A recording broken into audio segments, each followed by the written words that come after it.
What happens when a win is declared, but the reality on the ground tells a totally different story? So, on a Tuesday, the conflict with Iran was supposedly over, but the facts just didn't add up. Right away, the first big question was, why were more troops still being sent to the Middle East? Plus, the Army raised the enlistment age. That looks like you need more soldiers, right? Not fewer. A key promise was also made: reopen this critical waterway and get the oil flowing again. But despite that promise, gas prices just kept going up. You probably saw it yourself at the pump.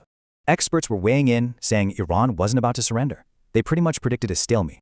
Then, this happened. And suddenly, you just couldn't ignore the gap between the words and the reality. And this wasn't a small thing. We're talking real casualties and some serious damage to military hardware. So, what was the thinking here? Why the escalation? Let's dig into what the analysts were saying.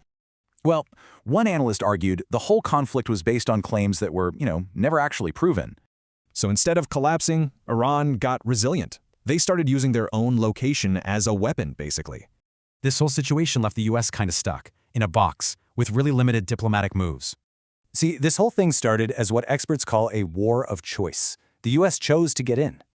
But the crisis in the Strait of Hormuz, that flipped the script. It changed absolutely everything. And what that means is the dynamic had completely shifted. It became a war of necessity. And that meant a huge number of American troops, 10,000 of them, were now right in the middle of it. They're in extremely high-risk spots. I mean, think about it. Only 20 to 30 seconds of warning time.